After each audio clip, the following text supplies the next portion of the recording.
सभी को मेरा नमस्कार। पिछली क्लास में हमने समझा था कि कैसे हमें एरिया कैलकुलेट करना है, तो वो कैसे कैलकुलेट होगा। बट आज एक और कोड हम लेकर आए हैं। उसमें ये समझेंगे कि दो इंटीजर वैल्यू मैंने से रीड करी या सेव कर ली। रीड नहीं करते हैं, दो इंटीजर वैल्यू मैं सेव कर रहा हूँ और उन दोनों वैल्यू को स्वैपिंग कराना है। स्वैपिंग का मतलब क्या है? वैल्यू इंटरचेंज हो जानी है।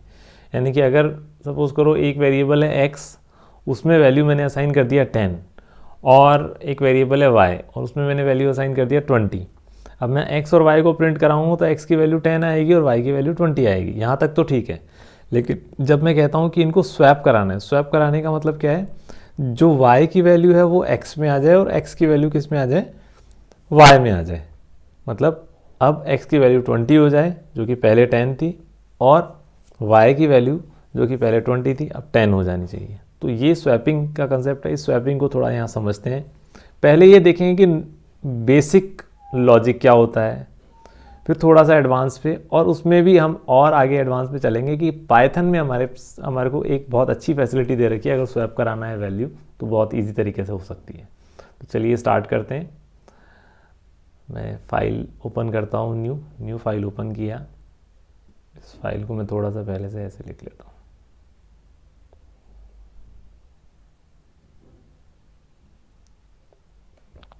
ज़्यादा विंडो की विड्थ की ज़रूरत है नहीं मुझे। मैंने कहा x, यहाँ पर कमेंट लगाते हैं पहले ताकि आप लोगों को थोड़ा सा याद रहे। Code to swap two numbers. ये कोड रीड इन नहीं करेगा इंटरप्रेटर, ठीक है। अगर आपने ये हैश लगा दिया है तो कमेंट बन गया अभी। अब मैं क्या कह रहा हूँ, अच्छा चलो इसको मैं सेव कर लेता हूँ। डेस्कटॉप पे ही सेव कर लेते हैं। स्वैप,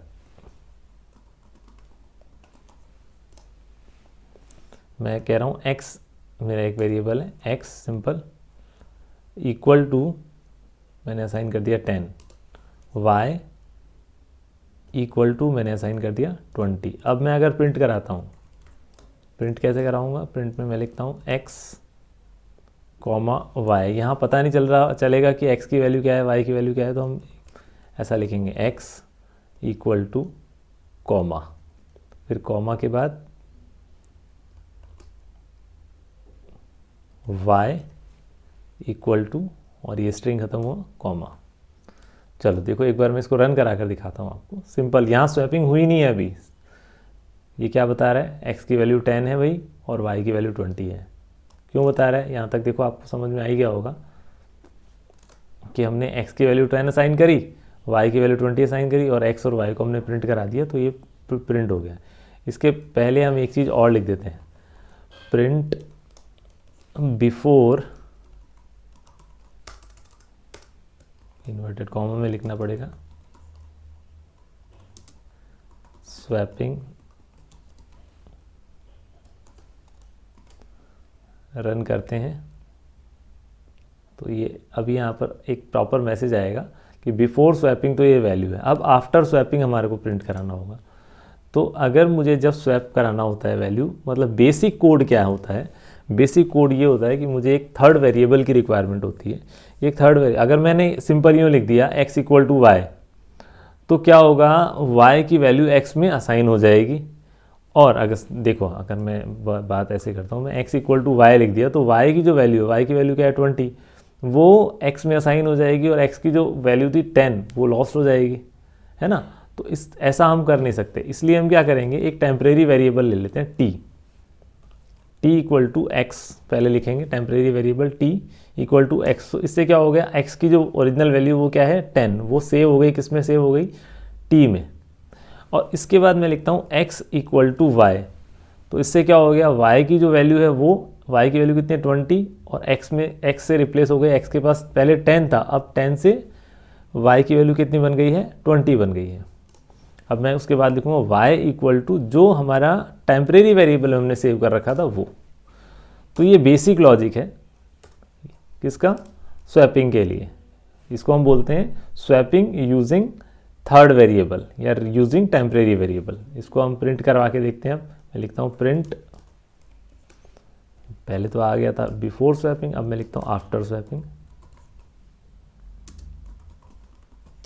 आफ्टर स्वैपिंग यही कोड मेरे को प्रिंट कराना है, तो इस लाइन को मैं कर लेता हूँ कॉपी, कंट्रोल C और यहाँ पर कंट्रोल V पेस्ट कर लिया, सेव कर दिया, कंट्रोल S से रन कराते हैं, F5 प्रेस कर दो या कुछ। देखो अब यहाँ आप देख रहे हो बिफोर स्वैपिंग तो वैल्यू कितनी थी, x की 10 थी, y की 20 थी।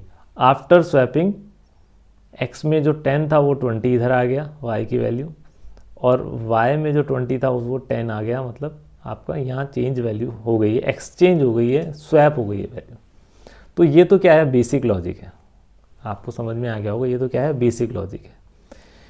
अच्छा, अब मैं इसी चीज़ को एक बार के लिए कॉपी कर लेता हूँ ताकि मैं आगे फिर से लिखूँ, और मैंने कोड कर दिया यहाँ पर इसको कमेंट। अब ये कोड मेरा रन नहीं होगा, मैंने लास्ट टाइम भी आपको बताया था। अब मुझे क्या करना है, वही x की वैल्यू 10, y की वैल्यू 20 करी, बिफोर स्वैपिंग तो मैंने प्रिंट करा दिया।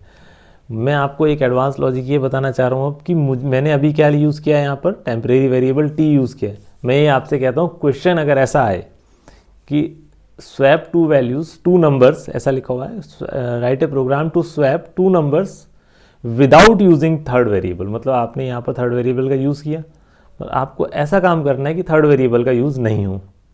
तो उसके लिए हमारे को थोड़ा मैथ्स का यूज़ करना पड़ेगा। टू नंबर्स को अगर आपको स्वैप कराना है तो मैथ्स का यूज़ कर सकते हैं। ये जो कोड है हमारा प्रोसेसिंग वाला, इसको मैं डिलीट कर देता हूँ एक बार के लिए।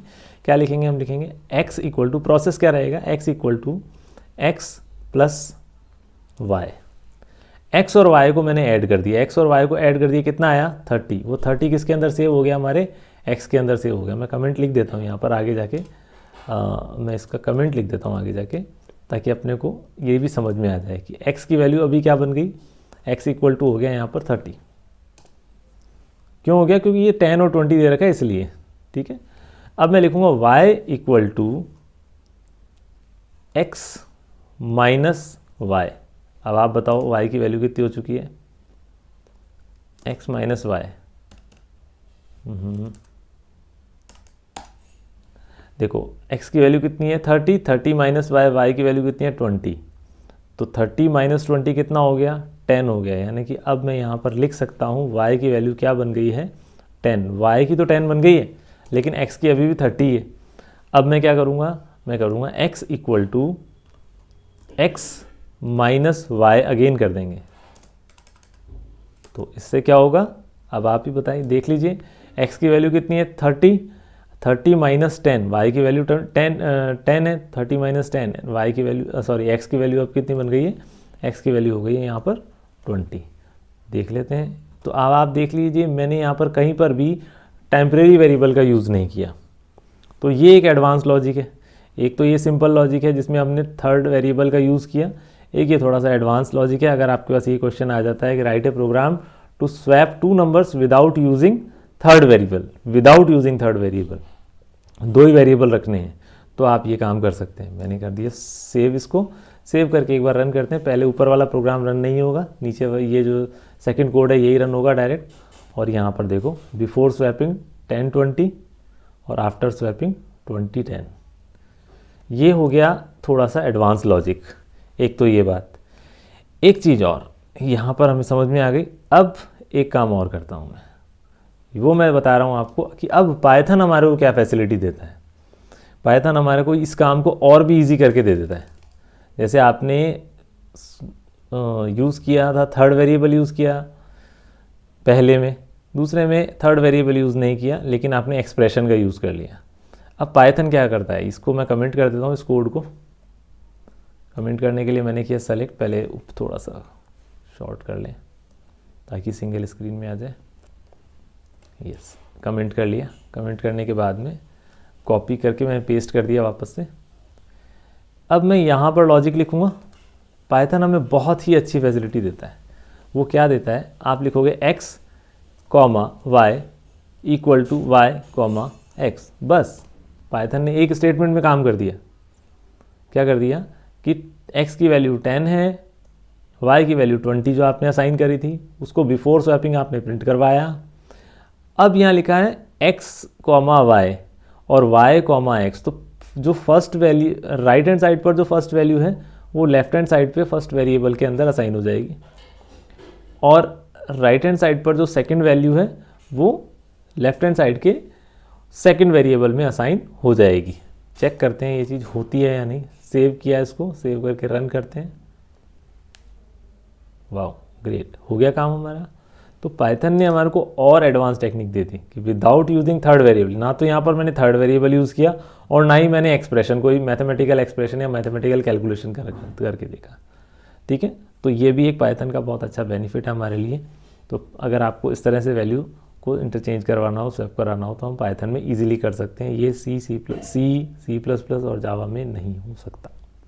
चलिए, तो आज के लिए इतना ही। स्वैपिंग का हमने प्रोग्राम समझा, तीनों तरीके से समझा, बेसिक तरीके से, थोड़ा सा एडवांस अगर हम मैथमेटिकल कैलकुलेशन लगाते हैं, और पाइथन के तरीके से भी हमने समझ लिया। आज के लिए इतना ही। Thank you very much, have a nice day.